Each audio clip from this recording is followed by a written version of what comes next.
Exodus chapter 28. The priestly garments.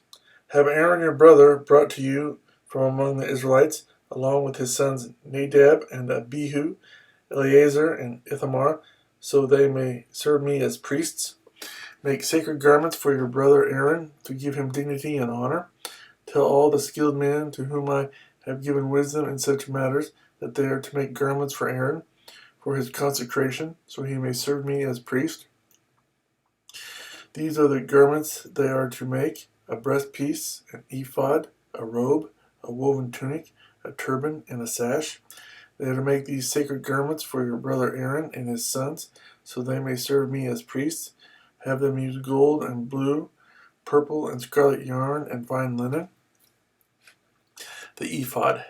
Make the ephod of gold and of blue, purple, and scarlet yarn, and of finely twisted linen, the work of a skilled craftsman.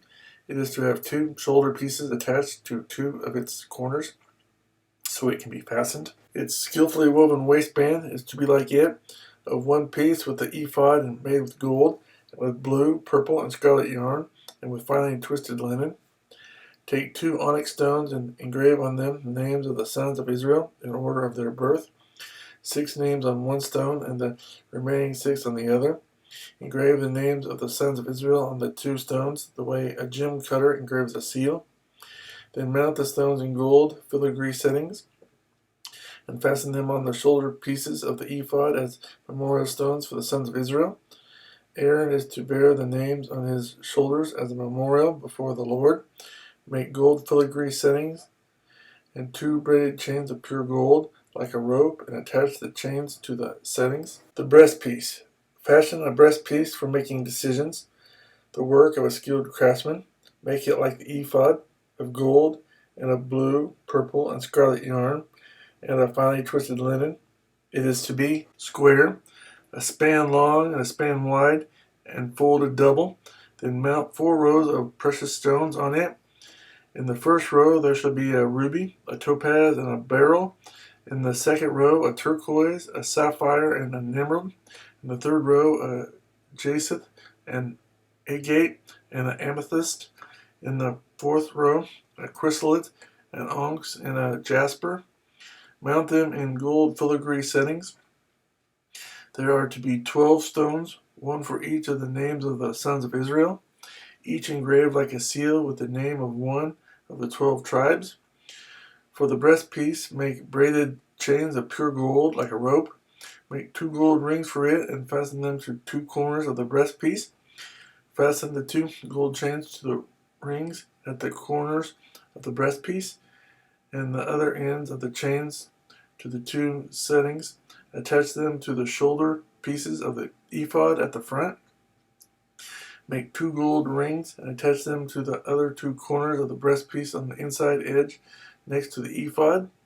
Make 2 more gold rings, and attach them to the bottom of the shoulder piece on the front of the ephod, close to the seam just above the waistband of the ephod.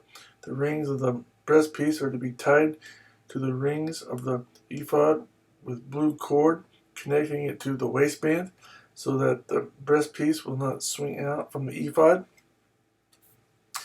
Whenever Aaron enters the holy place, he will bear the names of the sons of Israel over his heart on the breastpiece of decision as a continuing memorial before the Lord. Also put the Urim and the Thummim in the breastpiece, so they may be over Aaron's heart whenever he enters the presence of the Lord. Thus Aaron will always bear the names of making decisions for the Israelites over his heart before the Lord. Other priestly garments.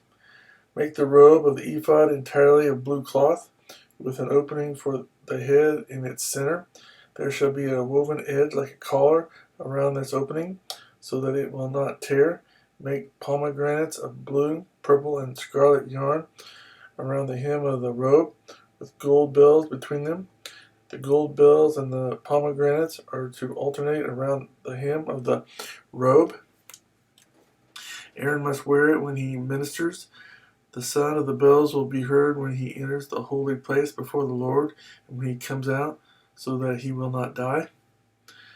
Make a plate of pure gold, and engrave on it as on a seal, holy to the Lord. Fasten a blue cord to it to attach it to the turban.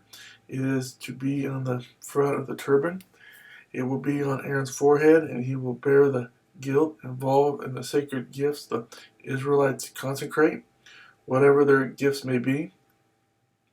It will be on Aaron's forehead continually, so that they will be acceptable to the Lord. Weave the tunic of fine linen and make the turban of fine linen. The sash is to be the work of an embroiderer.